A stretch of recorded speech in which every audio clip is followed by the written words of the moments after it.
Εδώ στις αμίκλες της Σπάρτης, εδώ αντίκρισε τις πρώτες ηλιακτίδες της ζωής.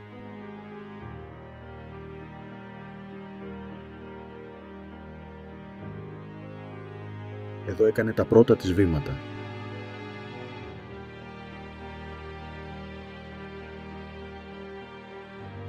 Εδώ γεννήθηκαν τα πρώτα της όνειρα.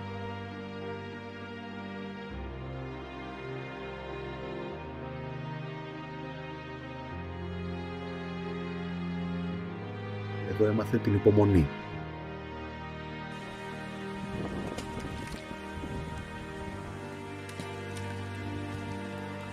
Εδώ έμαθε την αγάπη.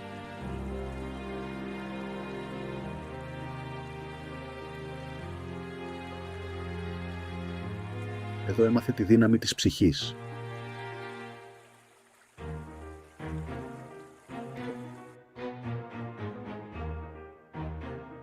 Εδώ άρχισε το ταξίδι της Πινελόπης.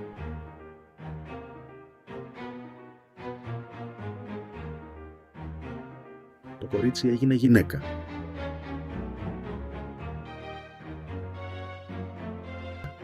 Η γυναίκα έγινε μητέρα.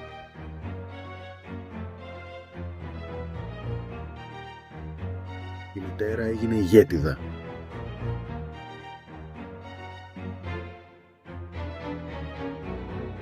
Και η ηγέτιδα έγινε σύμβολο.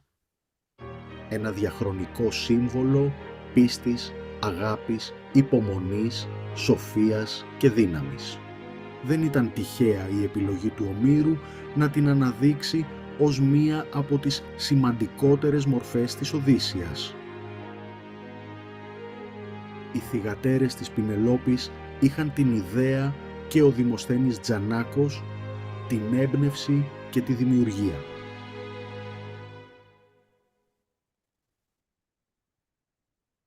Welcome everyone to EMBCA's Penelope, a Symbol from Homeric Hellas to Modern Sparta webinar panel discussion. My name is Lou Katsos, president of EMBCA, and I will be today's panel moderator. Our distinguished panel includes Dr. Michelle Zerba, Professor Emerita of English, Classics, and Comparative Literature at Louisiana State University, where she held the distinguished title of Maggie B. Martin Professor of Rhetoric and Classical Studies.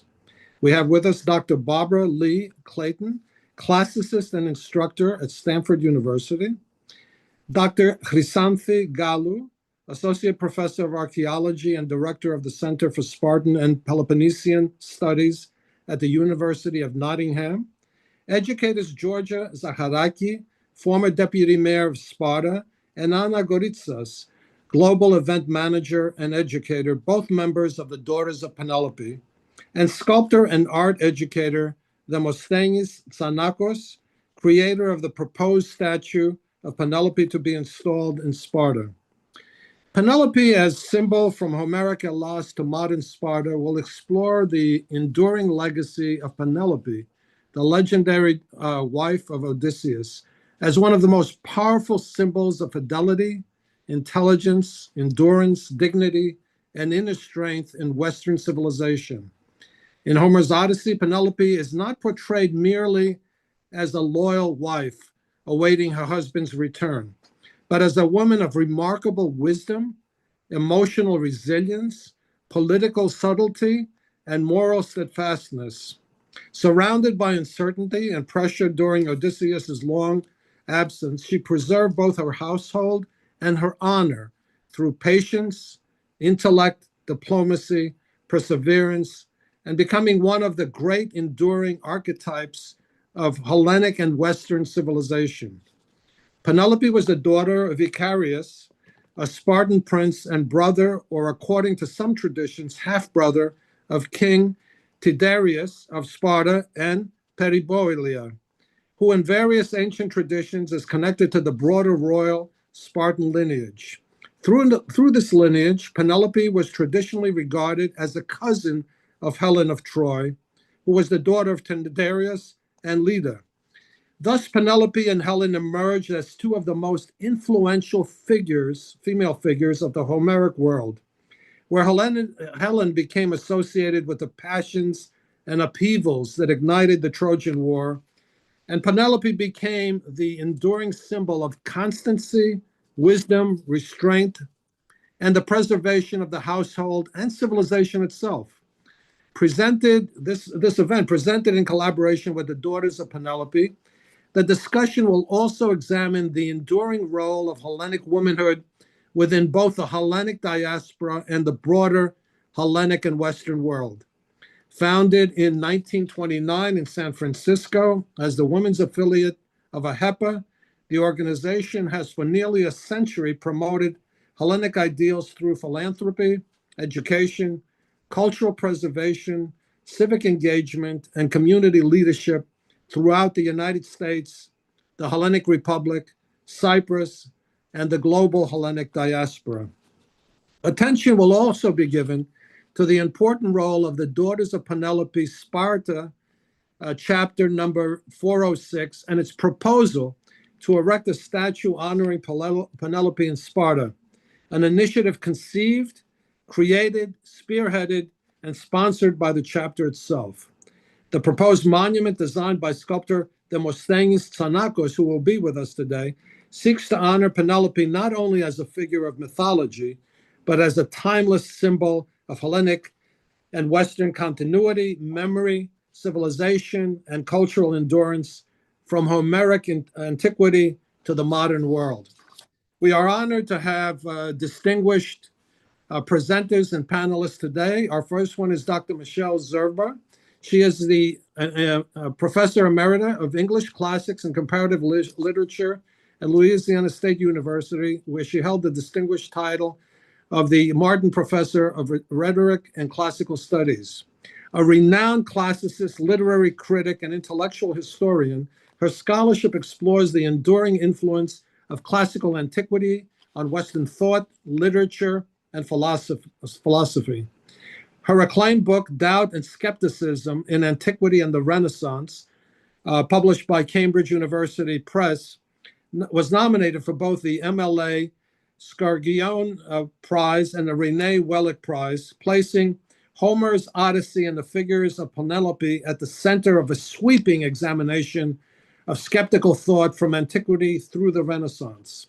Her work has significantly advanced the understanding of how classical texts have shaped philosophical and literary traditions across centuries. Professor Zerba has been awarded prestigious fellowships from the National Endowments of the Humanities, the American School of Classical Studies in Athens, and the Partnership University Fund of the French government. Her international research collaborations include such projects on Caribbean post-classicisms at the University of Antilles and Martinique, and the University of Bristol in England, examining the intersections of classical traditions, hidden histories, and cultural memory. She is currently completing a new book exploring the afterlives of the ancient mystery cults, continuing her distinguished career of illuminating the lasting intellectual and cultural legacy of the ancient Greek world. Well, welcome, Professor Zerba, and thank you for being with us today. Thank you so much, Louis, for that very generous introduction, and thank you for the invitation to be on this panel. I'm very much looking forward to our discussion today, especially since a new film, as we were saying among ourselves before we start today, with a new film by Christopher Nolan that is based on the Odyssey. We're probably going to be hearing a lot of people who might not usually think about Penelope think about her a little bit more. As Louis has pointed out, the tradition has celebrated Penelope for her fidelity and her endurance, and rightly so. But I want to argue for something I think that is more interesting. Penelope survives and achieves some closure in the epic, not simply by waiting, but by how she waits, through a disciplined suspension of judgment. A refusal to be persuaded in a world that is saturated with competing claims, disguise, and unreliable report. The ancient philosophical skeptics, I'm thinking here chiefly early on of Pyrrho of Elis and much later of Sextus Empiricus, they gave this posture, I suggest, a name, diaphonia, the withholding, excuse me, not diaphonia, epoche, the withholding of assent. And the Odyssey dramatizes it with remarkable sophistication centuries before it became theoretically formulated. Penelope, I suggest, is its most powerful embodiment. She is an icon of a way of being in the world that would become codified in later Greek philosophy. The Homeric world of the Odyssey is defined by what the Pyrrhonists called, and here diaphonia, irresolvable disagreement, conflicting reports, appearances that deceive. And of course, the sea is one of the most powerful symbols of this in the Odyssey, with its flux, its unpredictability, often its violence. The Odyssey world is one in which strangers are gods, gods are disguised as strangers, true stories resemble lies, lies resemble truth, and rumors circulate everywhere. So two main questions seem to drive the epic action. Is Odysseus dead or alive? And is Penelope faithful or not? No reliable criterion exists for answering either question for most of the epic. Into this world, Homer places two kinds of characters.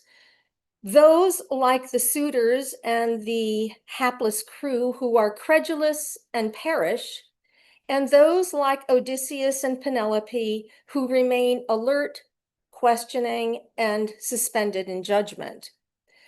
So skepticism, as I'm using it here, is not philosophical detachment.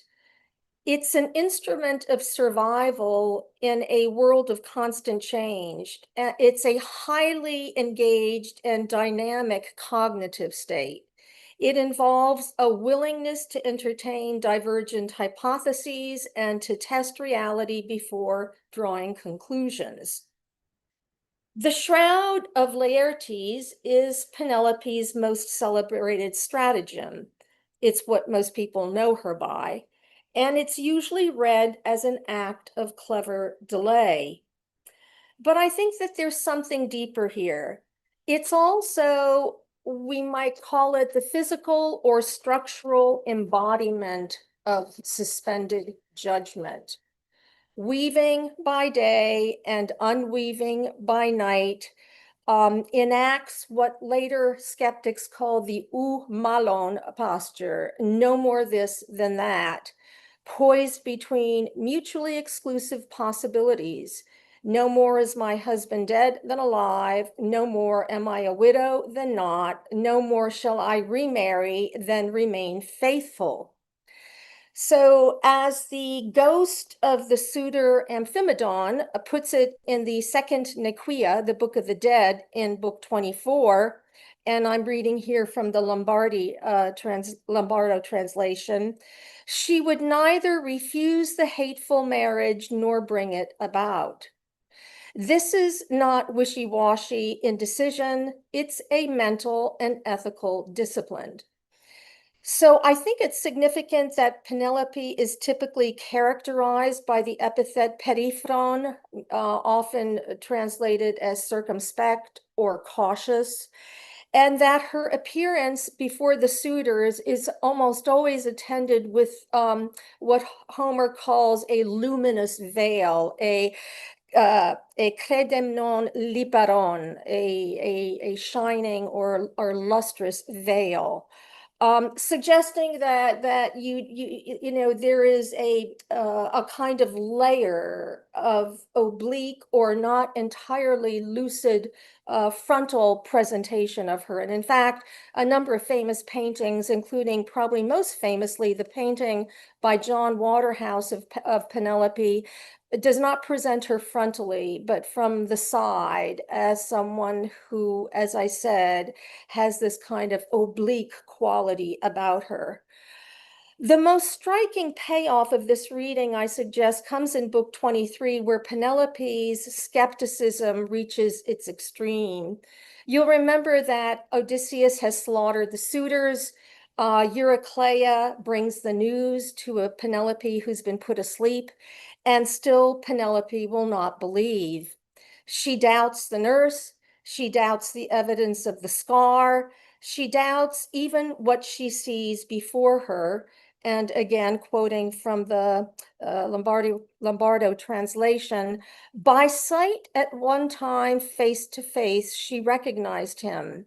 At another, she couldn't make him out in the beggar's clothes he wore. The nurse, exasperated, says, "Your heart is always suspicious." But I read this not as a flaw or as a narrative inconsistency, but as a culmination of 20 years of trained epistemic caution. She's only going to yield to the sema of the marriage bed, a sign known only to the two of them, immovable, rooted to the earth, beyond all rumor, because it is the one criterion that cannot be falsified. So it's Penelope, I contend, who emerges as the most complex embodiment of skepticism in the poem, precisely because knowledge is so systematically withheld from her. Men keep her in the dark. Telemachus conceals his journey, Odysseus conceals his plan, and even Athena works around her. She achieves what she does with less information and under greater constraint than anyone else in the epic. So in honoring her name, I suggest we're honoring a figure who was not merely a loyal wife and often understood as somewhat passive, but a woman who survived through mental discipline and considerable self-restraint. Thank you. Thank you so much, Michelle. Our next presenter is Dr. Leigh Clayton. She's a classicist, educator, and scholar of ancient Greek literature. She received her BA from Oberlin College, her MA in French from Princeton University, and her PhD in classics from Stanford University. Over the course of her distinguished academic career, she has taught classics at Stanford University, Santa Clara University, and Oberlin College, including many years at Stanford's renowned freshman humanities program. She currently teaches through Stanford's Continuing Studies and Osher Lifelong Learning Institute at Santa Clara University, where she continues to bring the study of the ancient world to a broad and engaging audience. Dr. Clayton is the author of Peloponnesian Poetics, Reweaving the Feminine in Homer's Odyssey, and has published extensively on Homer, Greek literature, mythology, and classical culture. Her scholarship explores the themes of identity, gender, narrative, and the enduring relevance of the ancient world. She has also served as a faculty leader for multiple educational programs in Greece through Stanford University's Alumni Travel Study Program. We are honored to welcome Dr. Barbara Leigh Clayton to our discussion, where she will share her insights on Penelope, Homeric tradition, and the lasting legacy of one of the most compelling figures in world history. Thank you for being with us today, Dr. Clayton. Thank you, Lou. That was a wonderful introduction. I'm delighted to be a part of this panel. And what I'd like to talk about is it builds on what Michelle just talked about, basically Penelope in the Odyssey and seeing beyond the good wife. So, of course, when we ask ourselves, what does Penelope represent in Homer's Odyssey? The first thing that comes to mind is surely loyalty and faithfulness.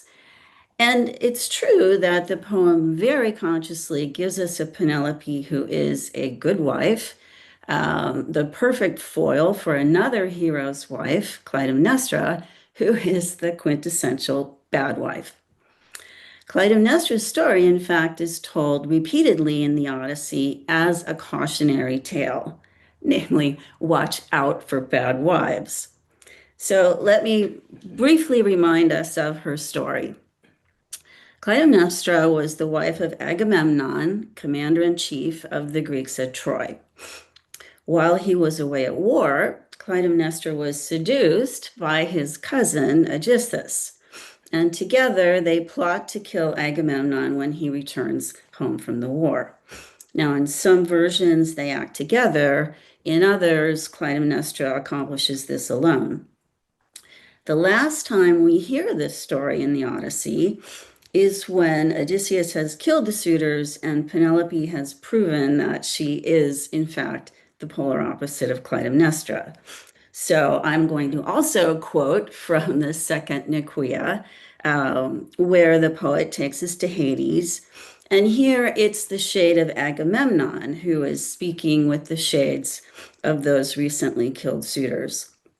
My translation, by the way, is by Fagles. Happy Odysseus, Agamemnon's ghost cried out, son of old Laertes, mastermind, what a fine, faithful wife you won. The fame of her great virtue will never die. The immortal gods will lift a song for all mankind, a glorious song in praise of self-possessed Penelope. A far cry from the daughter of Tyndareus, Clytemnestra, what outrage she committed, killing the man she married. Yes, and the song men sing of her will ring with loathing. So I would like to propose a second way to think about Penelope in the Odyssey, and it is best expressed by the word like-mindedness, or homophrosyne in the ancient Greek. Now, we encounter this term in Book 6 of the poem. Odysseus has washed up on the shores of Phaeacia, bedraggled, weak, and naked, and there he finds the princess Nausicaa. Odysseus, recognizing that she is at just the right age to have marriage on her mind, begs for her help, and then says this, and may the good gods give you all your heart's desires, husband and house and lasting harmony too. No finer, greater gift in the world than that, when man and woman possess their home, two minds, two hearts that work as one. This is homophrosyne. Despair to their enemies, joy to all their friends, their own best claim to glory. These last words are a perfect description of the reunion of Penelope and Odysseus once the suitors have been destroyed, and Penelope is now sure that her husband has returned. So, how does this like-mindedness manifest itself in the Odyssey? What allows us to see Penelope not just a loyal wife to Odysseus, but his feminine counterpart? And the answer is cleverness. So the Greek term for this is metis, which is more properly translated as cunning intelligence. In both the Iliad and the Odyssey, Odysseus is a hero characterized by his wiliness, his inventiveness, his cunning intelligence, his metis. This, of course, in pointed contrast to Achilles, who is characterized by his superhuman strength and skill as a warrior. So think brain versus brawn. For example, it is Odysseus's cunning intelligence that allows him to escape from the giant man-eating Cyclops, Polyphemus. It is his cunning intelligence that allows him to infiltrate his own palace, disguised as a beggar, to assess the situation and plan how he will reclaim home and wife. So, does Penelope possess metis, cunning intelligence? Could we say that, in fact, she and Odysseus are like-minded in this way? Absolutely. What is Penelope famous for? Deceiving the suitors with her weaving trick. She promises that she will choose one of them to marry when she has finished weaving a shroud for her father-in-law, Laertes, and then carefully unweaves at night, which she has accomplished during the day, thus postponing the decision. Significantly, cunning intelligence is often spoken of as something that is figuratively woven. Now, there is a third figure in the poem who participates in this thematic web, combining like-mindedness, weaving, and cunning intelligence. And that, of course, is Athena. Like Penelope, Athena is associated with weaving. Like Odysseus, Athena is associated with cunning intelligence. In the following passage, it is Athena and Odysseus who are like-minded. Odysseus has just been deposited asleep on Ithaca by the Phaeacian sailors, and he does not yet realize that he is home. Athena approaches him disguised as a shepherd. Odysseus, cautious and clever as always, does not declare who he is, but rather tells an elaborate lie about being a fugitive from Crete. Athena then drops her disguise and says, "Any man, any god who met you would have to be some champion lying cheat to get past you for all-round craft and guile. You terrible man, foxy, ingenious, never tired of twists and tricks. So not even here on native soil would you give up those wily tales that warm the cockles of your heart. Come, enough of this now. We're both old hands at the arts of intrigue. Here among mortal men, you're far the best at tactics, spinning yarns, and I am famous among the gods for wisdom, cunning wiles too." And a few lines later, Athena will say, "And now I am here once more to weave a scheme." In the Greek, she says, "I'm going to weave a metis, a cunning intelligence with you." In other words, Odysseus, Athena, and Penelope are joined in a thematic triad where like-mindedness is expressed through having and weaving cunning intelligence. Thus, Penelope represents not only loyalty and faithfulness, but a feminine version of Odysseus's cunning intelligence, a partner in a marriage characterized by like-mindedness. So how might we assign a symbolic value to this quality of like-mindedness? So here I think we want to think about Penelope's weaving as a kind of storytelling. Although she never describes what Laertes' shroud looks like, we can assume it is something complex, like the tapestry we see Helen weaving in the Iliad, which depicts scenes from the Trojan War. Otherwise, she never would have been able to fool the suitors for so long. In other words, her weaving, although we don't know this, but it very likely has a narrative component. It very likely tells some kind of story. And this association between weaving and storytelling is one more way to link Penelope's cleverness with that of Odysseus, because he too is famous for storytelling. However, Penelope's weaving only works as an example of cunning intelligence by virtue of the fact that it is unwoven. So does this undermine our thinking of Penelope as a symbolic storyteller? No, it does not. Here's why. Although we know that writing was somehow involved in the creation of the Iliad and the Odyssey, both poems consist of stories that had been around for hundreds of years, during a time when the Greeks did not have writing. And we know something about how these stories were passed down from generation to generation. A group of professional storytellers performed them, essentially improvising each time, much as a storyteller today might tell a well-known fairy tale. In other words, the stories did not have a fixed version that was memorized word for word. And we call this the oral tradition that formed the basis for both the Iliad and the Odyssey. Penelope's reweaving is thus a wonderful symbolic representation of this oral tradition in which stories were retold in performance as though they had been unwoven only to be rewoven the next time they were told. No doubt with subtle differences each time, just as Penelope's web certainly must have been slightly different each time she rewove it. There is another reason to think of Penelope as a symbolic storyteller. My research has led me to a number of poems, many but not all written by women, featuring Penelope or a Penelope-like figure as an artist.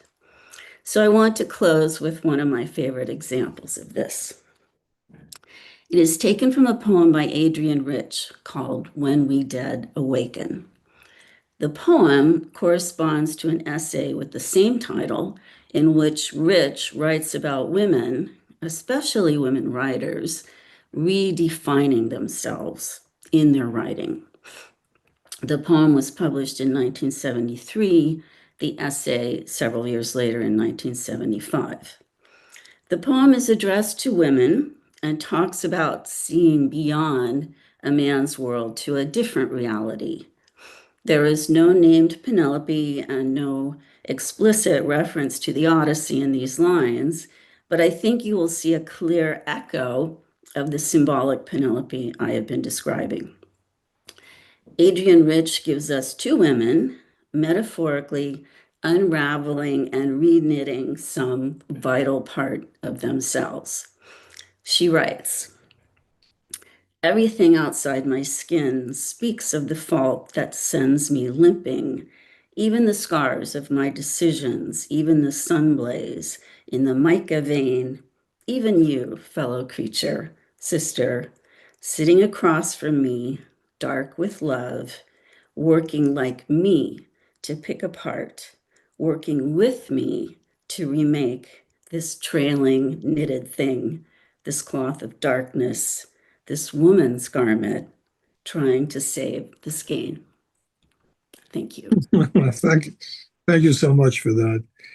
Our next panelist, a native of Arcadia with close family ties to Laconia, Greece, Professor Chrysanthi Gallou is Associate Professor of Archaeology at the University of Nottingham and Director of the Center for Spartan and Peloponnesian Studies, a globally unique and world-leading center dedicated to the study of Sparta and the Peloponnesus, an internationally recognized authority on Aegean prehistory. Professor Gallou's research encompasses Mycenaean archaeology, ritual and religion, mortuary practices, childhood studies, and the archaeology of Sparta, Laconia, and the wider Peloponnese. She has led and participated in major international research initiatives, including the renowned Pavlopetri Underwater Archaeology Project, and has published extensively on Mycenaean society and Spartan archaeology. Her influential books, edited volumes, and numerous scholarly articles have helped shape contemporary understanding of Aegean archaeology and the ancient Peloponnese. Beyond academia, Professor Gallou is deeply committed to public engagement, interdisciplinary collaboration, and the application of cultural heritage to contemporary society. She serves as the co-lead of the cultural cluster of the International Chamber of Commerce, Hellas, fostering partnerships among academia, culture, and industry. She is also collaborating with fashion designers and creative writers on the innovative project Dressing the Spartan Mirage, which reimagines Spartan heritage through sustainable fashion and contemporary expression. Professor Gallou's work exemplifies how archaeology can bridge the ancient and modern worlds, demonstrating the enduring relevance of Hellenic civilization in addressing today's cultural, artistic, and societal challenges. Welcome, Chrysanthi, and thank you for being with us today. Good afternoon, and thank you very much, Mr. Katsos, for the very honoring invitation to attend this very important event, and also for your very generous introduction. And I should start by saying that I am not a scholar of Homer, but as you said, I have a long-standing research interest in Sparta and also in weaving traditions. So today I want to suggest that Penelope is not simply preserving Odysseus' household, but she's actively shaping the narrative itself through weaving, speech, and above all, the manipulation of time. She governs Ithaca during Odysseus' absence. Her Spartan genealogy provides a valuable interpretative framework in these terms, not because Sparta produced uniquely liberated women according to the Spartan mirage, but because elite women in Homeric society exercise substantial authority within the oikos, and Sparta may preserve one historical expression of that broader aristocratic tradition. So my focus today is not simply Penelope's agency, but the remarkable way Homer represents that agency through the symbolism of a thread. The Odyssey introduces Penelope as the daughter of Icarius of Sparta. In Odyssey 4, Menelaus recalls her as Periphron Penelopia, circumspect Penelope, a phrase that already signals intelligence rather than passivity. Earlier scholarship often treated her Spartan origin as evidence that her independence reflected the exceptional position of Spartan women. Ancient authors certainly describe Spartan women as unusually visible, wealthy, and influential. Yet modern historians like Steve Hodkinson, Paul Cartledge, Anton Powell, and Ellen Millender have become increasingly cautious. Much of our evidence comes from Xenophon, Aristotle, and Plutarch, writers with very strong political and moral agendas.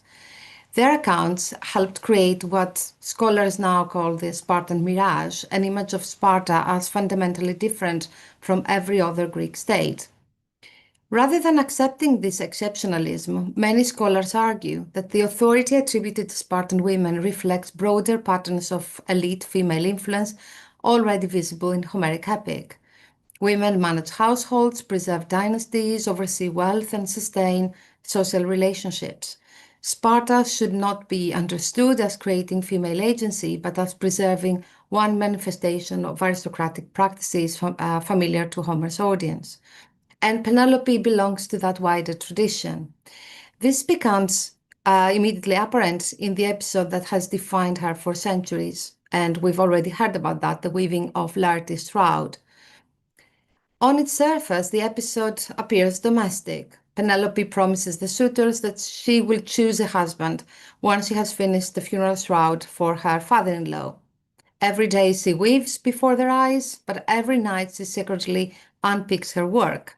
But this deception is simple.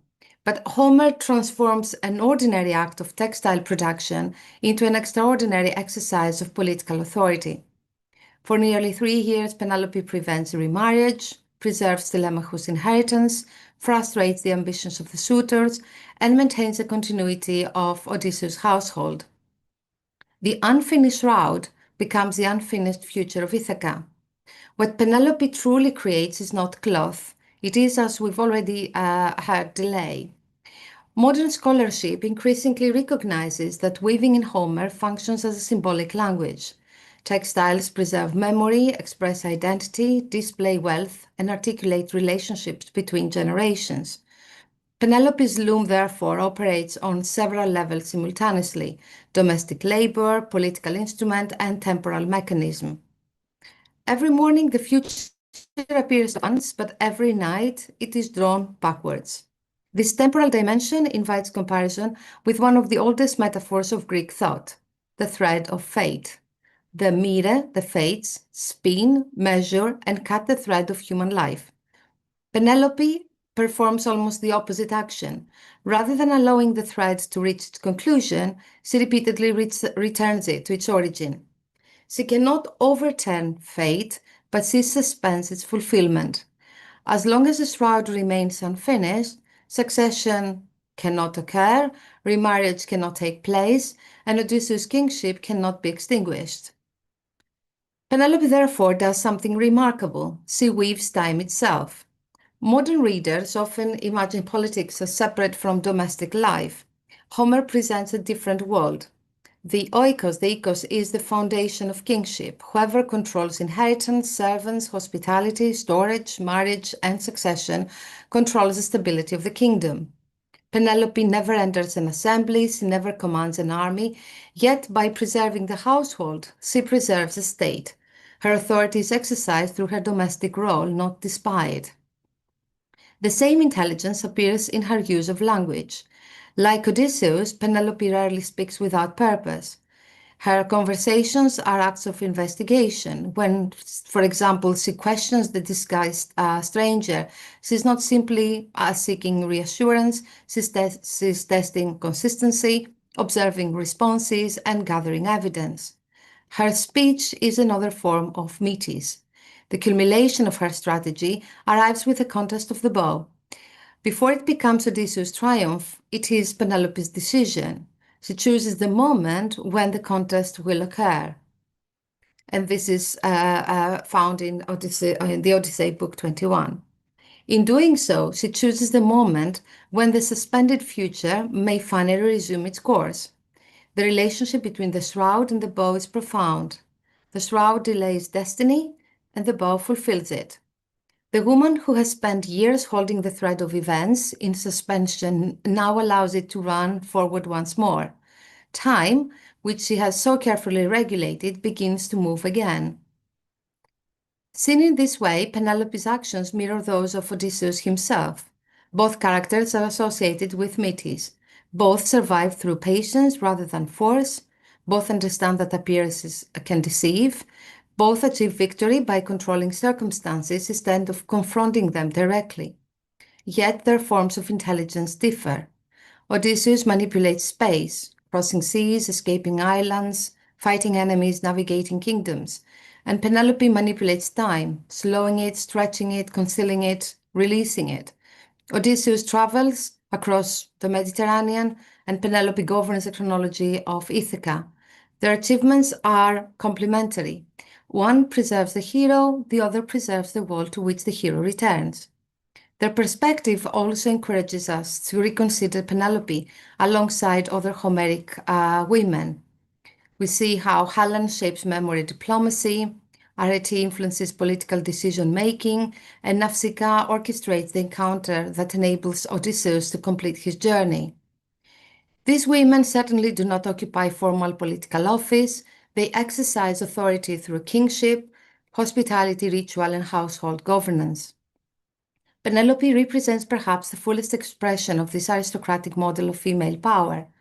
Her Spartan genealogy enriches our understanding without requiring Spartan exceptionalism. Rather than standing apart from Homeric traditions, Sparta reflects one historical context in which comparable forms of elite female authority remained visible.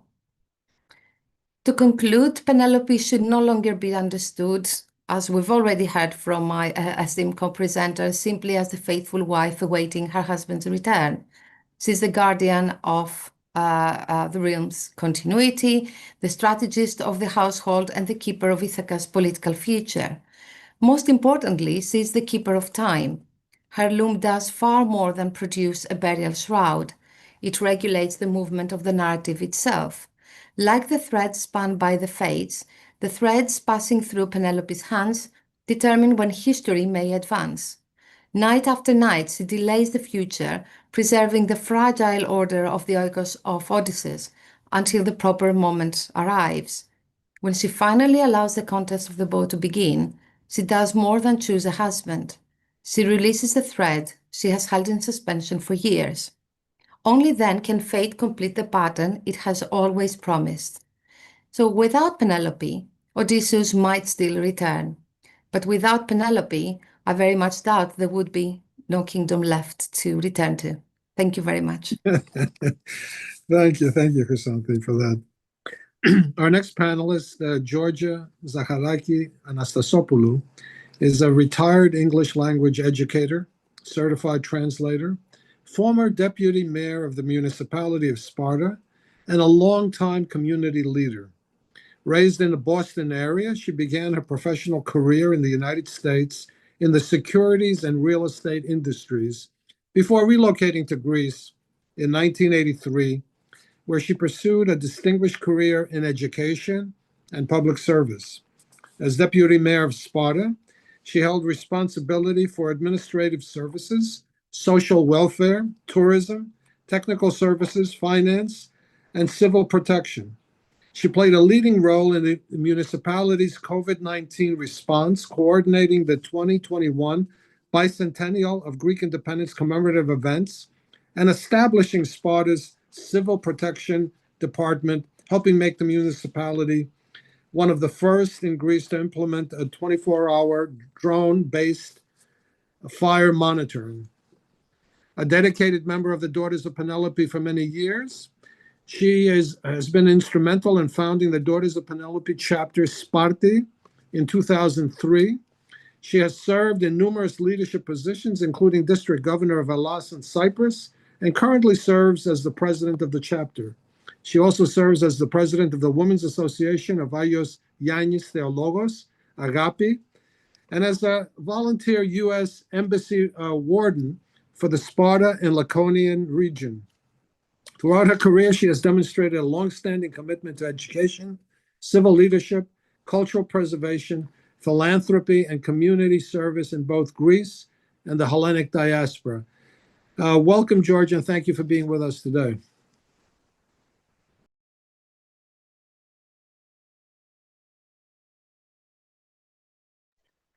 Oh, thank you very much, Louis. Thank you very much. Are we going to show the video again? I have the Greek one with the English subtitle. Okay, that's all right. Let's do it once again, if you wouldn't mind.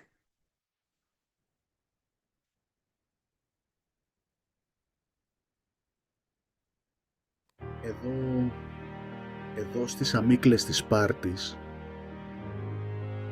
εδώ αντίκρισε τις πρώτες ηλιακτίδες της ζωής.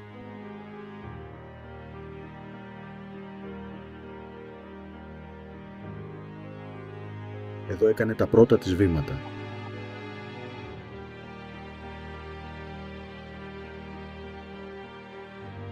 Εδώ γεννήθηκαν τα πρώτα της όνειρα.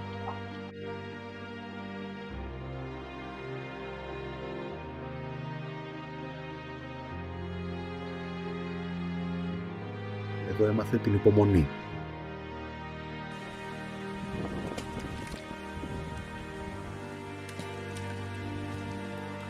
Εδώ έμαθε την αγάπη.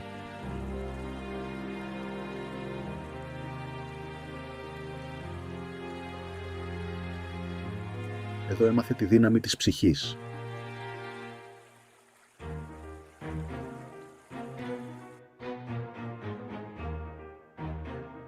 Εδώ άρχισε το ταξίδι της Πινελόπης.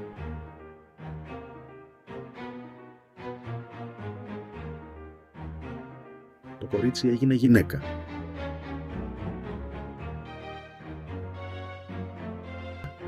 Η γυναίκα έγινε μητέρα.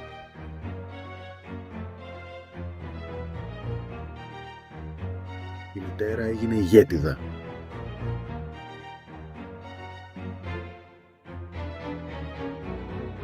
Και η ηγέτιδα έγινε σύμβολο. Ένα διαχρονικό σύμβολο πίστης, αγάπης, υπομονής, σοφίας και δύναμης. Δεν ήταν τυχαία η επιλογή του Ομήρου να την αναδείξει ως μία από τις σημαντικότερες μορφές της Οδύσσειας. Οι θυγατέρες της Πινελόπης είχαν την ιδέα και ο Δημοσθένης Tzanakos την έμπνευση και τη δημιουργία.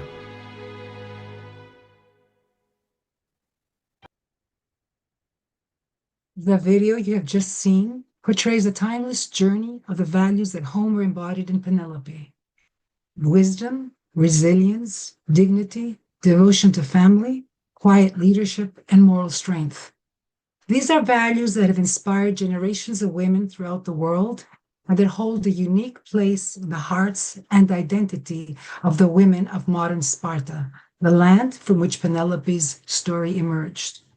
In this living continuity from Homeric Hellas to modern Sparta, that inspired the initiative of the Daughters of Penelope Sparta chapter. Good afternoon.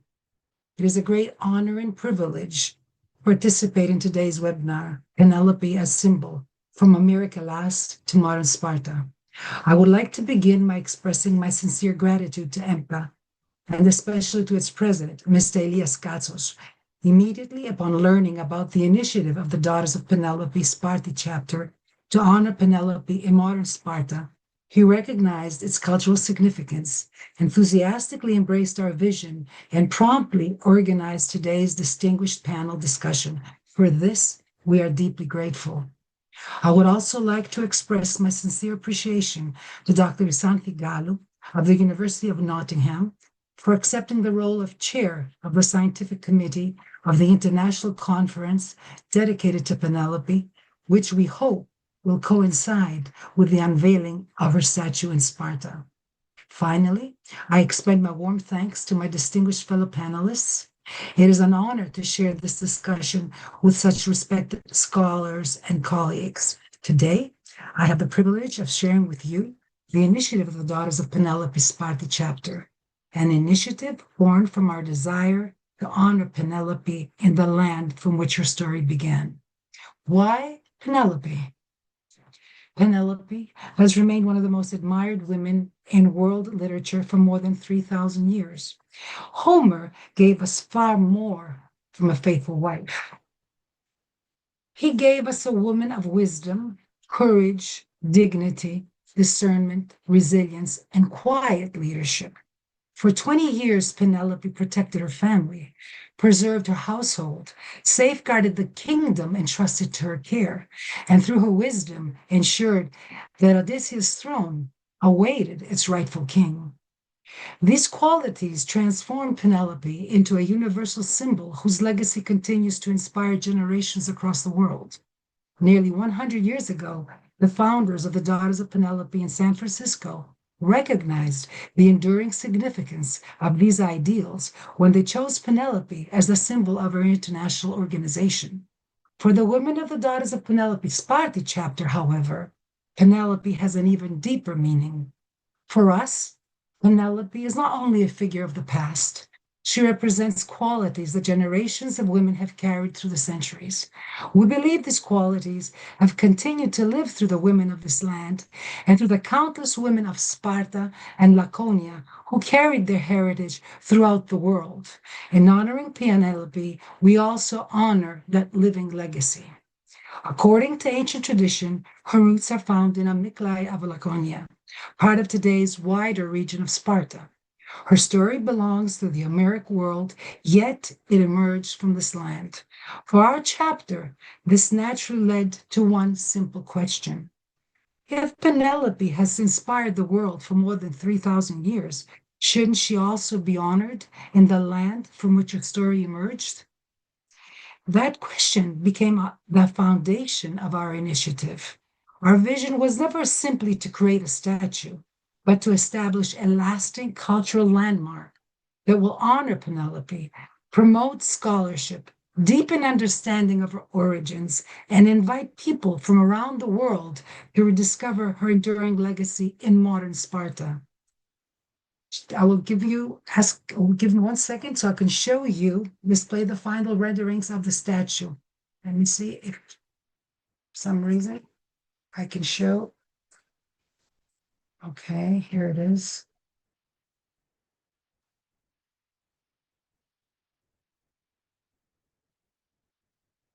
Can you see this? No, not yet. Okay, let me. Costa, do you have the images or no? No, I don't think he has it. No, it's okay. I'll share it with. Let me just do it again. Do it this way. All right, now we'll move it here. I think you should see it now. Can you see it now? Yes, we see the screen, yeah. Okay. I have to. This is dedicated to Demosthenes Tzanakos, the creator, the sculptor. You heard about our initiative. Now we will see how it came about. It's first sketch. And what we should come out is the next. That's the face. This is all four sides of Penelope. This is the full figure. And here we've made a proposal to the city, and they have embraced this. We're waiting for their response. This is if it's to be placed in the entrance of the city, or this is if it is to be placed in the central square. And here, thank you, Demosthenes.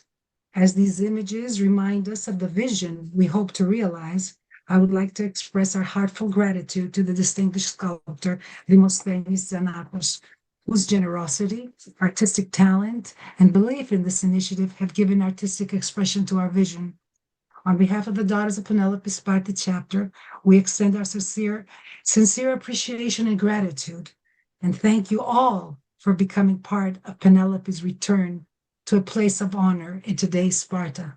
Thank you for listening to me. Georgia, thank you so much, and thank you for putting together that beautiful and wonderful little clip. Okay, that's the video clip, which is so nice. And to tell you the truth, volunteers. It's all been done by volunteers, Lou. It's I have wonderful. to say that the children of our Daughters of Penelope and grandchildren, they all came together. We tried to make them one family so they can all resemble each other, see the child developing. We did do the directing and editing mostly on our own, and we did it with a lot of love. And we're happy that you enjoyed it. It's wonderful, and it certainly shows. Our next panelist, originally from Chicago, Anna Goritsas is an Athens-based English language coach, global event manager, and cultural ambassador.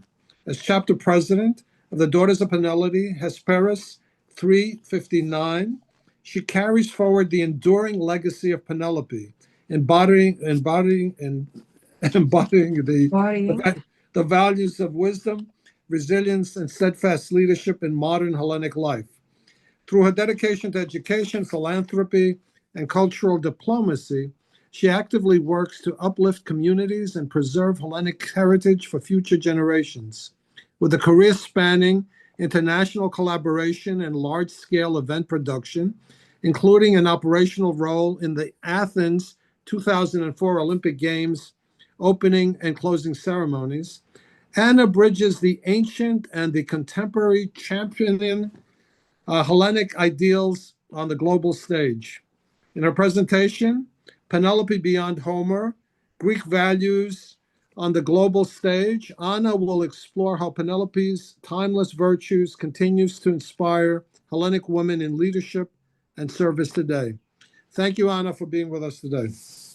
Thank you. I would like to begin by expressing my sincere gratitude to EMBCA, to Lou Katsos, and to my fellow panelists. It is a privilege to be here this evening. Professionally, I work as a global events manager and as an English language coach. Voluntarily, I have the honor of serving as president of Hesperus Chapter 359 of the Daughters of Penelope. Although these are two very different roles, they share one purpose: bringing people together, building bridges across cultures, and creating opportunities through education, collaboration, and service. Tonight, rather than beginning with facts, I'd like to begin with a story. Imagine a woman standing on the balcony of her palace, looking out towards the sea. She has done this for 20 years. Around her, ambitious men are trying to take her home, her family's future, and her kingdom. She has no army, no political office, and no authority except her wisdom. That woman was Penelope. History remembers Penelope as the faithful wife who waited for Odysseus, but Homer presents someone far greater. She was intelligent, strategic, resilient, and courageous. While Odysseus fought with the sword, Penelope fought with wisdom. Through patience, discernment, and remarkable leadership, she preserved not only her family, but the stability of an entire kingdom. Next slide, please. Penelope embodied the values that have shaped Greek civilization for centuries. Phronesis, practical wisdom, arete, excellence, philoxenia, generosity and hospitality, and service to family and community. These are not simply ancient virtues. They remain the qualities of great leaders today. Next slide, please. Why Penelope still matters. Today's women balance careers, families, volunteer work, and leadership. Penelope reminds us that leadership is not often quiet. It is measured not by applause, but by integrity, not by power, but by character. Next. Before I tell you about Hesperus, my chapter, I'd like to introduce a remarkable organization that unites us. Founded in 1929 as the women's affiliate of the Ahepa family, the Daughters of Penelope has spent nearly a century promoting Hellenism, education, philanthropy, women's leadership, civic responsibility, and cultural preservation. With chapters across the United States, Canada, Europe, including Greece and Cyprus, Australia, and throughout the Greek Hellenic diaspora, our members dedicate thousands of volunteer hours every year to scholarships, charitable initiatives, humanitarian work, and educational programs. We believe Hellenism is not simply something we inherit, it is something we live through service. Those values are the very qualities Homer admired in Penelope: wisdom, resilience, compassion, and quiet strength. Next slide, please. As president of Hesperus Chapter 359, I have the privilege of working alongside an extraordinary group of women who transform these values into meaningful actions. Our chapter believes Greek heritage should inspire action through educational webinars, international collaborations, charitable initiatives, cultural programs, and community service. We connect communities across borders and build friendships that last for generations.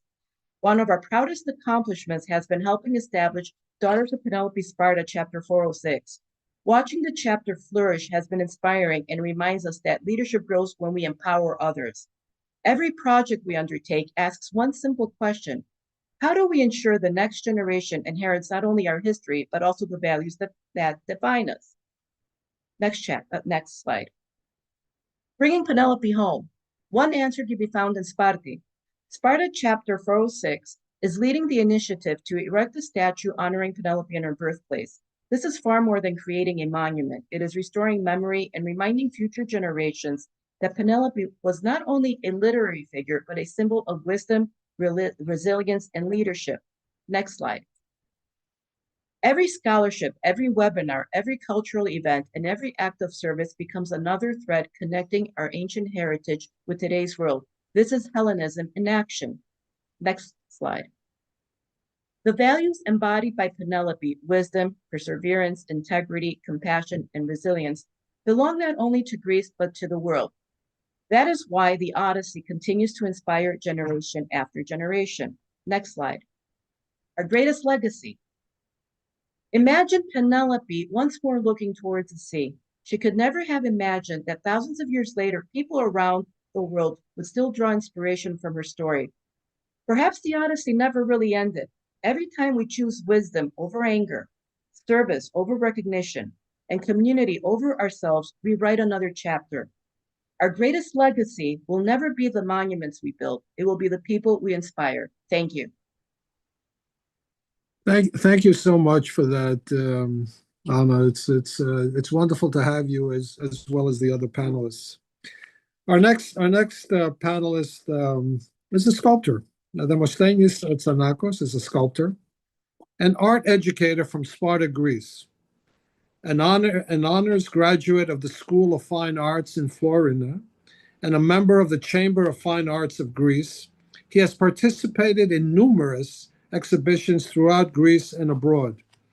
His work is permanently displayed in public spaces, museums, and institutions in the Hellenic Republic, Slovenia, and Australia, and includes monuments and busts honoring notable figures in history, literature, medicine, military leadership, and public life. Among his recent works is the Monument to Greek Migration, commissioned by the Greek-Australian community and scheduled for installation in Melbourne, Australia.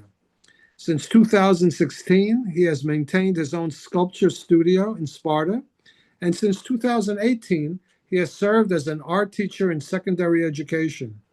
He is also the creator of the proposed statue of Penelope that we've been talking about to be installed in Sparta, celebrating one of the most enduring symbols of Hellenic and Western civilization, womanhood, and cultural continuity. Welcome, Demosthenes, and thank you for being with us today.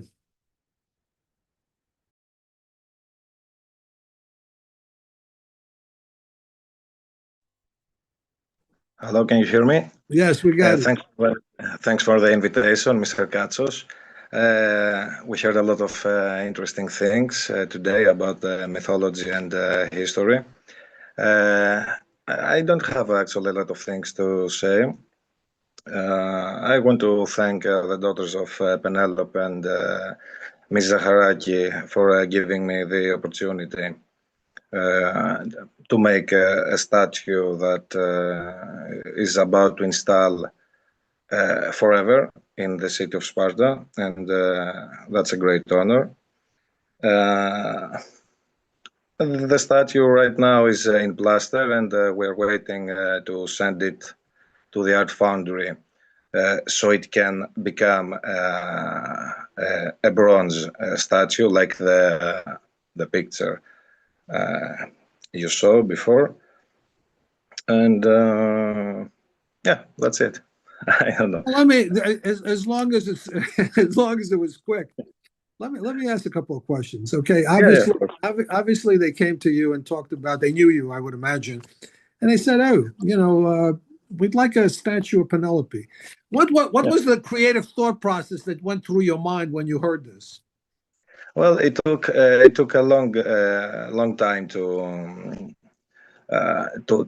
make it in my mind. We had a lot of conversations with Ms. Zaharaki and the other members of Daughters of Penelope, and yeah, I thought the statue had to be at some point classic. It's you can see it also from the pose. It's the contrapposto pose from the Hellenistic period. Yeah, I was thinking about the face, about the expression. Yeah, and I had some sketches, and we decided that this was sorry, I'm no, don't worry about it. I mean, you're an artist. You see, so I enjoy artists, by the way. And as a matter of fact, there may be another artist who's on our board of directors who's listening, because she's a painter. She's not a sculptor. She's a painter. She has actually an Odyssey series. So I do the same thing with her. I say to her, like, what was in your mind when you were creating this? Yeah, you know, sometimes you start to make something, and it comes by itself. Were you doing different iterations as you were going along? Was your mind changing of how the pose is? A lot of a lot of changes. Can I just interrupt 1 second to help a little bit? Yeah. Demosthenes, you did a lot of studying, because you've studied all these things. You just didn't listen to the daughters. You came up with sketches that you had studied, and you had called us and invited us to see about her poses and everything. But you had a very strong background, okay? And this has to be said, because you're kind of embarrassed to talk about all the work you've put into this. Well, artists are always embarrassed to talk about their work. Sometimes they want somebody else to talk about their works, but it's okay. I intervened. No, not a problem. Let me ask you a question, Demosthenes. You made the plaster, the model? Okay. You begin to make the statue from clay at the first time, and after that you have to take a plaster mold, and after that you have to do the plaster casting. And how big was the clay? How big was the clay model? This is before the foundry. How big is the clay model? How big is the clay model? It's a life size. It's Oh, you did about a clay model that was life size? it's a life size woman. Yes. Yeah. I had some help. I don't have a model. I mean, the face is not some specific woman, but I have some influence. Yeah. And let me ask you a different question in terms of the. So you had a clay model. What supported the clay? What's that? What Sorry? supported the clay? In other words, if it was life size, what supported the clay so it doesn't fall apart? I'm just asking questions because I'm interested. Sorry, I'm not sure I understand the question. You made a life size sculpture, life Yeah. size. Okay, it was out of clay. Yeah. Okay, what supported the clay so it wouldn't fall apart? I have to make clay is actually it's dust with water. Yeah. So yeah, I have to make a metal from the inside, a metal construction. We call it armatura. I think it's Italian word. So it can stand. And this usually take, I don't know, 3 to 6 months before the plaster mold. And you can change a lot of things. As long as the statue is in clay, you can change a lot of things. After the casting, you can't change a lot of things. So the creative part is in clay. The creative part for the sculpture is in this situation. After that is more technical. Right. So basically, you create an armature out of steel or whatever to support the sculpture, and then you sculpt it, and then you can change it because it's clay, as you say. Then after you feel comfortable with it, you basically put it in plaster, let's say, correct? Can you hear me? Yeah. Okay, good. And the foundry is where? What foundry are you going to? I think I have slow internet. Okay. Where is the foundry? Where's the foundry? There are a few foundries. We don't know which foundry we are going to send it. There are about four to five art foundries, and they are all in Athens and around Athens. We don't have an art foundry here in Sparta, so we have to send it there. Okay, so do they use like what they call the lost wax, method, or how? Yeah. The method. The method in the foundry is the lost wax method, and it's a whole conversation. That's a very interesting thing, because it's a method from the 7th century BC, and it's still the same method till now. It's and it's a Greek method, of course, from Samos, Samos, and it's a very interesting thing. Yeah. Well, anyway, thank you, Demosthenes. Everybody, stay on. Let's unmute. Let's just have an open conversation. This is very exciting, by the way. This is fascinating. This is a fascinating discussion. I don't know how many other organizations have discussed Penelope like the way we're discussing it, but this is really great. I'm really inspired by this whole conversation, and certainly by the statue. And I hope the audience that's listening understands that in order to create this type of sculpture, we obviously need financial help, I would imagine.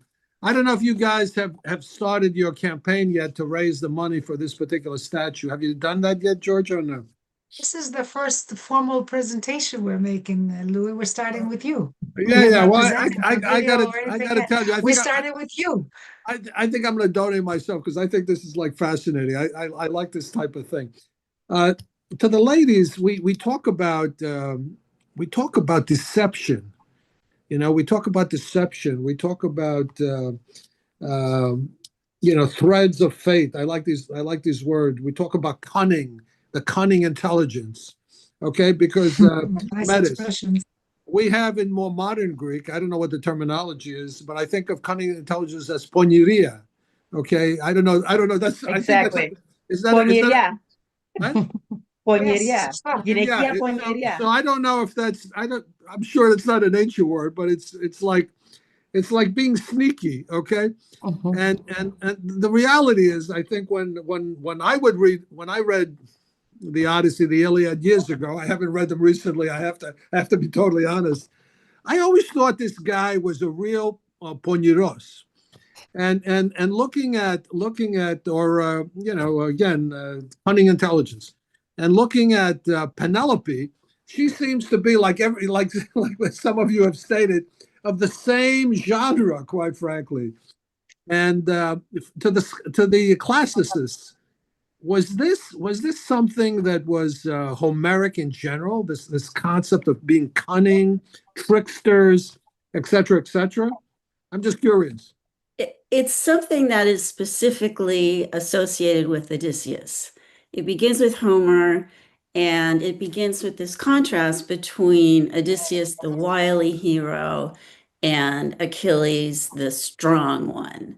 And in fact, one of the things that happens is when you get to the 5th century, this wiliness becomes very suspect. So in 5th century tragedy, Odysseus is he's not admirable.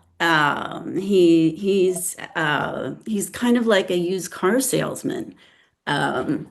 So what is so powerful in the Odyssey becomes transformed into a kind of distrust of this sort of cunning intelligence. And I want to say one thing about Metis as opposed to Poneria. Some of you might not know that there is a mythological goddess named Metis, or was, I should say. Yes. Zeus was very attracted to her. In fact, considered joining with her, as he did with so many others. But he was told that Metis would bear him a child, a son, who would be greater than Zeus himself. So obviously he's not going to procreate with Metis. What does he do? He swallows her. And 9 months later, from his forehead is born Athena, the goddess of cunning intelligence par excellence. Yeah, and Prometheus, obviously, the reason why he was chained, etc., had to do actually with Zeus wanted to find out from him, because Prometheus could tell the future, wanted to find out from him who was actually going to overthrow Zeus. Let me ask you a question about Michelle, if you can. Is the fact that he was so tricky, so poñeros, etc., that Penelope was that suspicious of this individual? Well, I think the homophrosyne point that Barbara was talking about makes them competitors of one another often in the poem, because they're out strategizing one another. I mean, the recognition scene famously, that's not a recognition scene, that happens at the hearth when Penelope speaks to Odysseus in the persona of the beggar still. A lot of people have trouble understanding how it is a husband and a wife who've been waiting for each other don't actually undergo recognition in that scene. And so he's telling her another lying Cretan tale, and she, of course, is not admitting to him that, or signifying that she recognizes him. I think this dynamic of recognition is taken very seriously by Homer. It's the backbone of the entire second half of the epic, this sequence of recognitions, that in order to be recognized, you need to have a reciprocal recognition. In other words, the husband can't recognize the wife without the wife recognizing the husband. There's more that could be said about that, but I think that your audience might be interested to know, and this kind of bears on the question of the Penelope of Homer, is that there were other Penelopes we know through other mythological tales, and they could not have been more different than the Penelope that we've been talking about today. There are versions of the story that have her sleeping with all the suitors. There are versions of Penelope, there are versions of Odysseus and Penelope in which after slaughtering the suitors, he goes off and he marries someone else. And Odysseus in the Telegony, which is part of the epic cycle, a series of shorter epics that were told to flesh out the Troy story, present us with an Odysseus who had a son by Circe. And this son, Telegonus, ends up mistakenly killing his own father. And Telemachus, actually, in this very strange version, ends up marrying his own mother. So it's so different from the Homeric Penelope that I think it's worth saying that this is the version that the Greek tradition chose to remember best.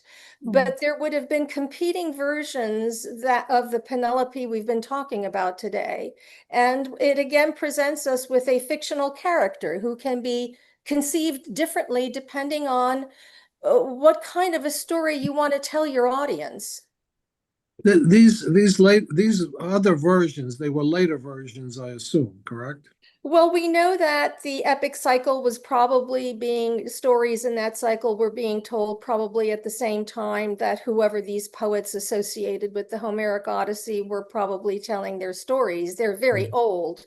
Also, but they were not, Barbara brings up the point about writing. When they were written down would have been later, of course, but they would have been part of this enormous sea of narratives surrounding the Trojan War and the heroes, including the famous Odysseus and Penelope, but they would have been told differently, representing different native traditions in Greece, representing different values that were associated with these figures. So myth can be brought alive in many ways.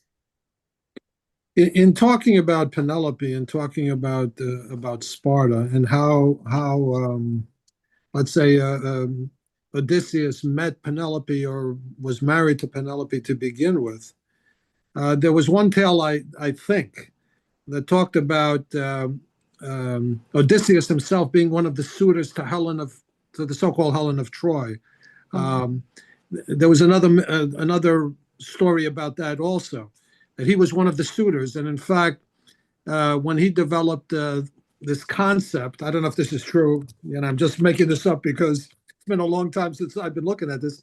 When he made up the concept of the suitors basically agreeing that they would support the king of Sparta, when he in fact became her husband, in case something happened, and that maybe launched the Trojan War, let's say, because they were there to support the king of Sparta. Is that true, or is that something that I just imagined? No, I mean it is part of the story. There's that's why, in a sense, Odysseus had to go, although there's another story that he really didn't want to go. He, in fact, pretended, do you remember this? He pretended to be crazy. Yes. And the way he decided to do this was to put little baby Telemachus in a field and act as though he was going to run the plow over baby Telemachus, or maybe somebody actually put baby Telemachus there and he couldn't run him over, so then he had to acknowledge that he wasn't in fact crazy and go. Always the trickster, the way. Exactly. Yeah. Well, and then there's also, so if there are stories about these characters from Homer's Odyssey that are outside of the narrative of the Odyssey about the beginning of the war. But let's not forget that in the last book of the epic, this hero who has returned home is about to leave again. He is about to leave in book 24 because we understand that Poseidon still bears him enormous animosity, and he's going to be compelled to have to take another journey so long that it's going to bring him to a place where the people do not recognize that, mistake the oar that he's carrying for a winnowing fan, which suggests an inland journey, not a journey by sea. So that the metaphor of Odyssey as a kind of tale of enormous expansion of your geographical and cultural boundaries may have been told in yet another way of an Odysseus who is not the homecoming hero at all. But you know, and how that might have been received by Penelope, right? They go to bed in book 23, and a lot of people want to end the Odyssey there. They want to end the Odyssey with the husband and wife in bed. They don't want the Odyssey to you know, they don't like the episode at the very end with the suitors and the slaughter of everybody on the island who's still a male. Chrysanthi, let me ask you a question. We talk about Penelope, and we talk about Spartan attributes, let's say, to a Spartan woman. Now, and we know that the Spartan women basically were the most liberated women, I think, at least during the Golden Age, let's say, or whatever. They owned the property. They owned more property than the men, etc. They, you know, they were very influential. Let's put it that way. But here we're talking about a different time period to a certain degree. We're talking about Mycenaean time period, which some of the Lycurgus laws or what have you, and our thought process about the Spartan woman of classical Greece. So how do you tie in these two things? In other words, the Mycenaean thing and the Spartan thing. In other words, the later Spartan thing. How do you tie in the attributes of the woman, let's say, of the time of Homer and the time of the, let's say, the Golden Age of Sparta, whatever you want to call it? Yeah, so a lot of the things that we assume to be exceptional in terms of Spartan women have started recently being changed or perceived in a different way. So although we do have examples of very famous women like Gorgo having some authority and agency, in several cases, as I mentioned, for example, Steve Hodgkinson, Paul Cartledge, Anton Powell, Ellen Millender have looked in much more detail into what we call the Spartan mirage. And it seems that Spartan women in most of their kind of like lifestyles were not much different from the women elsewhere in the ancient Greek world. However, if we look from the Mycenaean period, especially like what we have from Laconia and Sparta, our burial goods, we see a very strong tradition with weaving. And in one of my recent publications, where I looked into the production and dedication of luxurious textiles by women, elite women, in Lacedaemonian sanctuaries, I've shown that weaving was a means of authority exercised by Spartan women. I think this is where we can also see this tradition and influence in the Homeric epics, let's say. Of course, as Barbara and Michelle have said, and they are like more the experts here in the Homeric scholarship, there is always the issue when these epics were composed and how much influence the Mycenaean world has exercised or not on the narrative. However, we find seeds of Mycenaean realities there. We find like seeds of the early Iron Age, and we start seeing, even in the archaeological record of Sparta in the early Iron Age, these prominent female figures. But these are not in like texts. They are mostly represented through the burial goods. And this is, again, something that I'm writing at the moment, if this is answering your question. Yeah. Let me ask you another question, because my mother who had very little education, she went maybe into the second grade. Whenever we would mention Helen of Troy, she would say, yeah, Helen of Troy, was Helen of Troy from Pellana? There is actually, I had a conversation with Professor Theodore Spiropoulos the other day, and he was chatting about Pellana and his excavations there. And the tradition says that Tyndareos was from Pellana. So there is a strong connection there in the myth. We do have a Mycenaean center excavated at the site with royal tombs.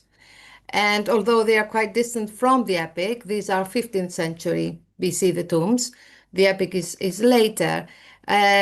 We do have a strong connection between Spartan mythology and stories with the Mycenaean world. And I would say, for example, that in the Tholos tomb at Vaphio, we do have this nice siltstone that shows a goddess of animals holding two swans. And when I was looking at it, I said, could this be kind of like a very early version of the myth of Leda and the swan? Yeah, So, and we do see these type of Mycenaean kind of like iconographical traditions entering the Spartan art in the 7th, 6th century BC. So, for example, warriors are depicted with two spears. And these are traditions that we see in Mycenaean frescoes, or we see in Laconian reliefs, these skin-clad figures. And we do have a similar scene from the Mycenaean palace at Pylos.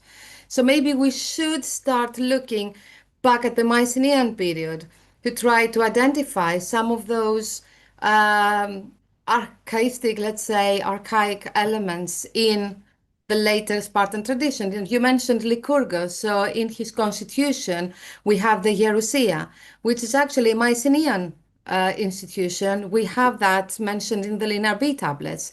And these are possibly the Council of the Elders. So we need to look into the Mycenaean world and try to identify some of those elements in the Spartan institutions and art.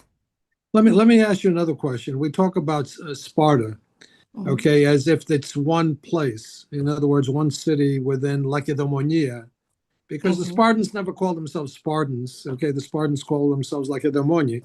So the area that we're talking about right now is, and the concept of Sparta has to do with, I imagine, a few communities, villages, or what have you, within a certain area of Lacedaemonia, okay, classical Lacedaemonia, I would imagine, correct? Yeah.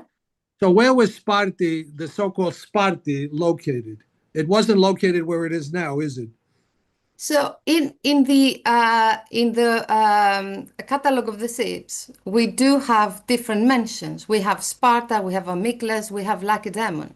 Of course. What is interesting is that on one of the Linear B tablets, these are one of the administrative records that was of the Mycenaean period that was found in the Palace of Thebes, we do have a mention to the son of the Lacedaemonius. So is Lacedaemon then Sparta or not? This is still a mystery. We need to work more on that. So as you can see, there is a lot we need to work on. So there are different places that are mentioned. And we do know that like Sparta consisted of there were 5 different commae. One of them was Amyclas, and this is where the connection with Penelope would be interesting in that context. I apologize for asking all these questions. Anyone, please ask any question you like of any participant. By all means, please. Feel free. I would like even to ask Demosthenes. I was the statue is fascinating. It's so beautiful and very fitting for Sparta. I was interested to know why you have decided to make Penelope look like a young woman. I was going to ask the same thing. Yeah, I was going to ask the same instead thing. of a mature woman Yeah. in this statue.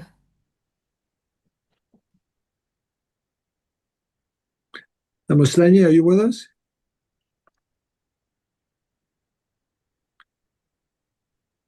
Is Demosthenes here? I don't know. Yeah. Yeah, actually, in the beginning. Yeah. I'm here. Can you hear me? Yeah, we can hear you. Yeah.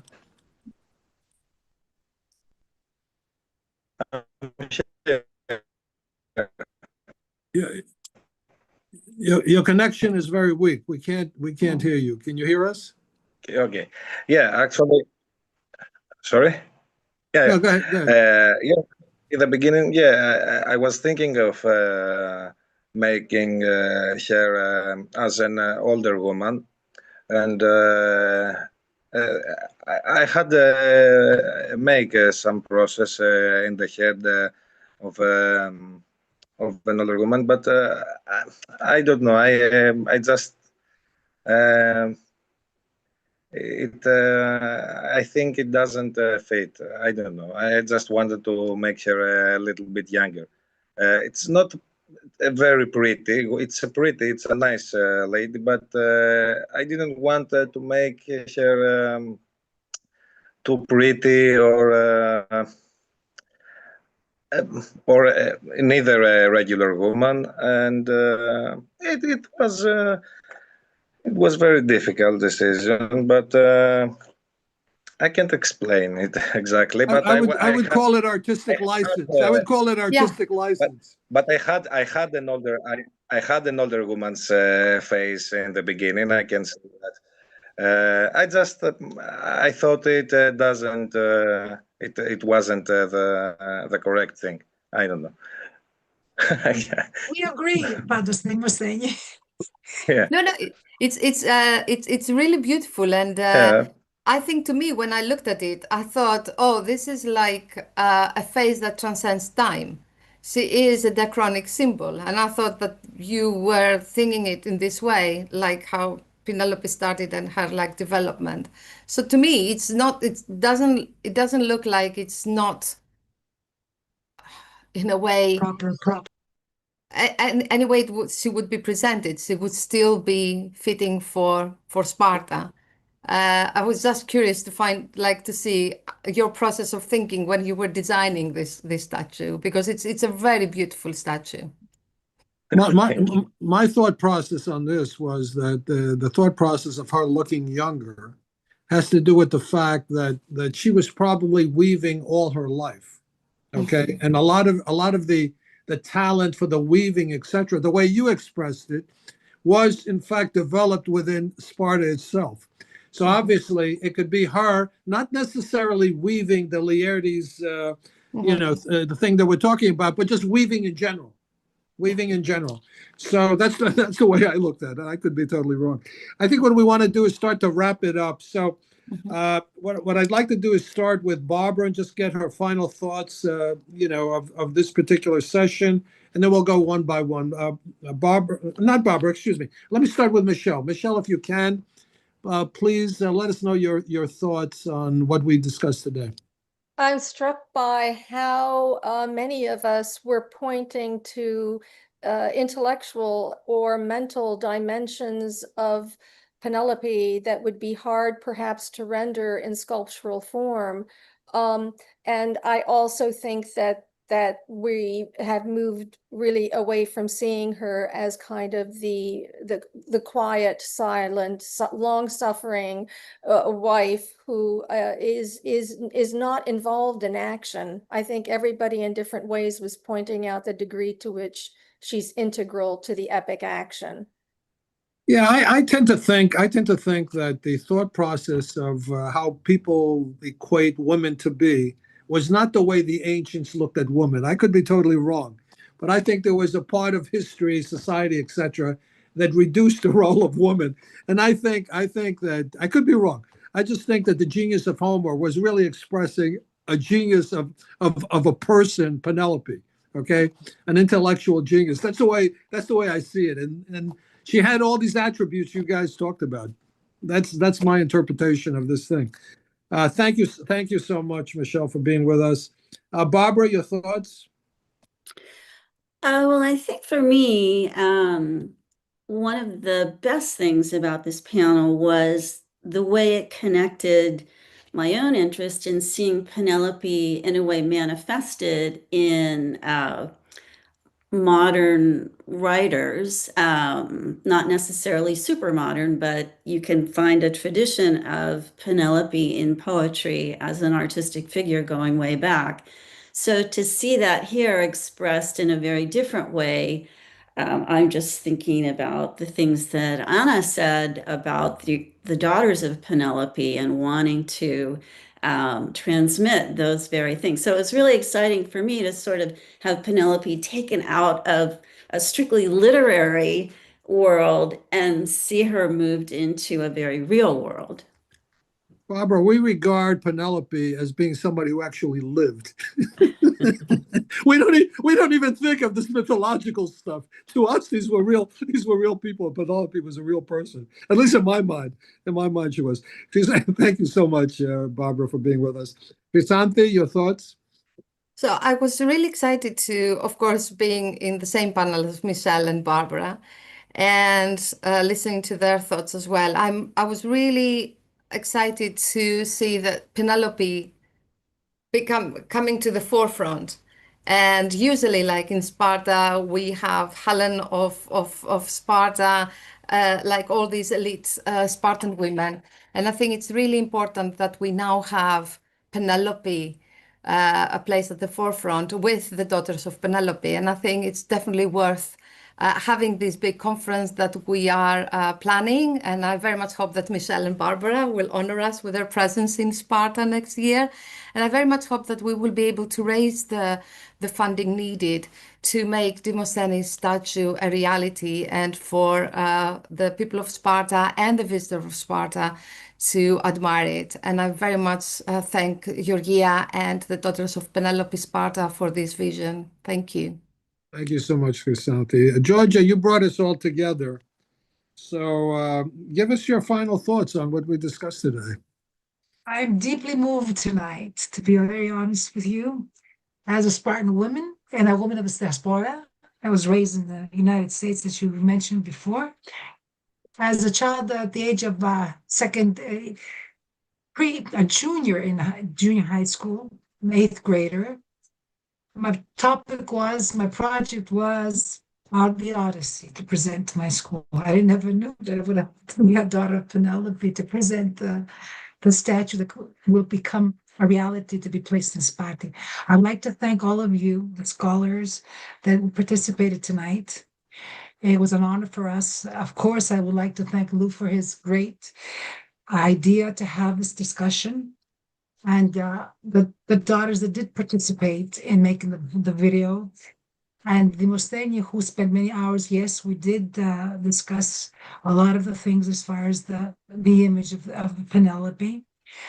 And I would like to thank, not just for sharing the thoughts and giving us all the feedback, but also for helping us open new doors this way, because our biggest mission or initiative, or the biggest thing for us is, like we said when I spoke before, it wasn't just fixing the statue, but it's sharing what it represents and sharing what the Spartan women of today get out of it. And I will just finish up by giving you a question that has been stated or asked of me many times, and what I responded with.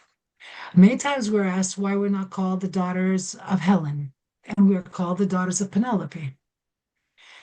And the first mayor that explained this to me, when we first presented our chapter in Sparta, he was an archaeologist.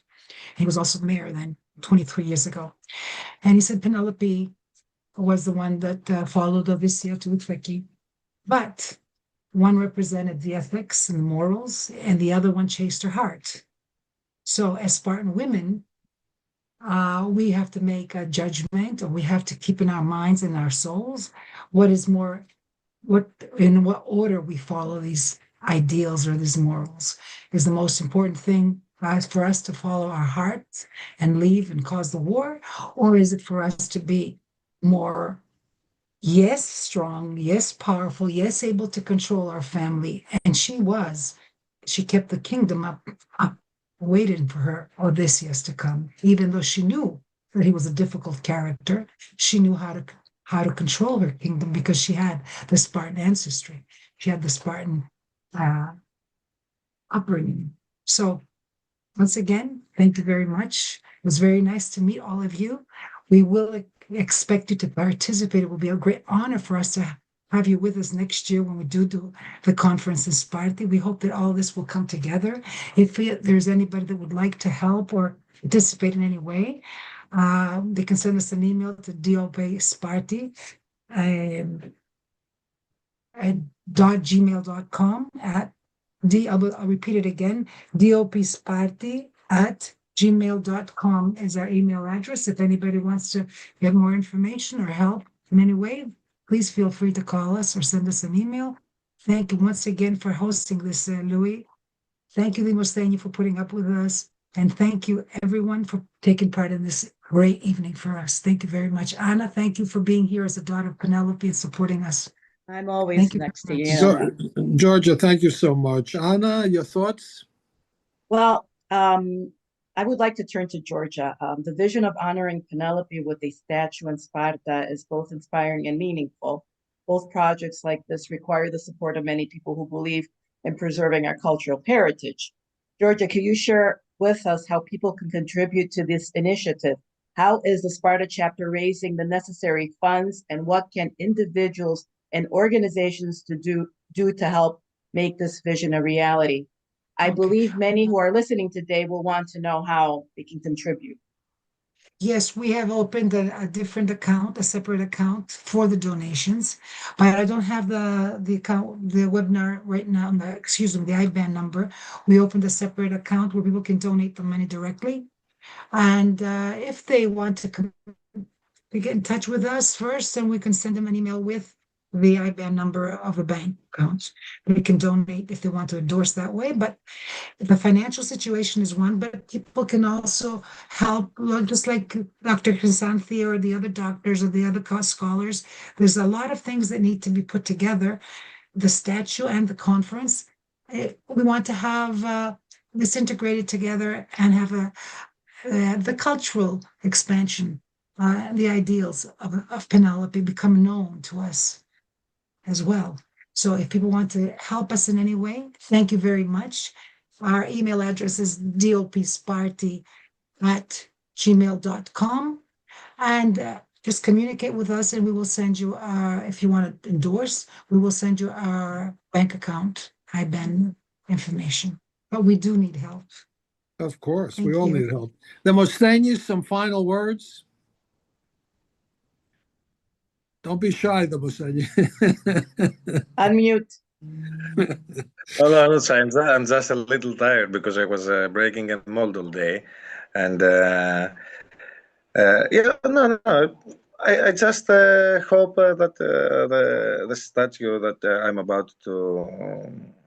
we are about to install, just to be fine, just that. I Nothing more. think it's going to be fantastic. I don't think there's a statue of a woman in Sparta. I hope just unless I'm I hope wrong. just to be fine. There's no statue of a woman There in is Sparta. only Leonidas, so we're going to take our balance things out. We only have Leonidas, so we should have Penelope. It's just the only That's fair good. thing that could happen. I'm with you. To Yes. the audience, we've had a fantastic panel discussions. I'm sure you'd all agree. Thank you again to the panelists. You were absolutely spectacular. We talked about all types of things, from scholarly things to art, okay, which is really great. To the audience, our next panel discussion is going to be on July the 12th. And we're going to continue a discussion based on the Odyssey, but this time a little bit different. This particular panel discussion is going to be called From Ithaca to Hollywood, the Odyssey, History, and Cultural Authenticity. So it's going to be quite interesting. We're going to be having this discussion before the movie The Odyssey comes out, which I think is coming out either July 16th, 17th. So it's a little bit before that, but still we're going to have that discussion because there's a lot of buzz about the movie. So thank you again to the panelists and thank you to the audience for being with us today. Thank you. Thank you. Thank you all. everyone. Thank you. Thank you. Have a nice Thank evening you, or Louis. afternoon. Thank you. It It was was very nice. nice meeting all of you. Thank you very much. Thank you, guys. Thank you. Bye-bye. Bye-bye.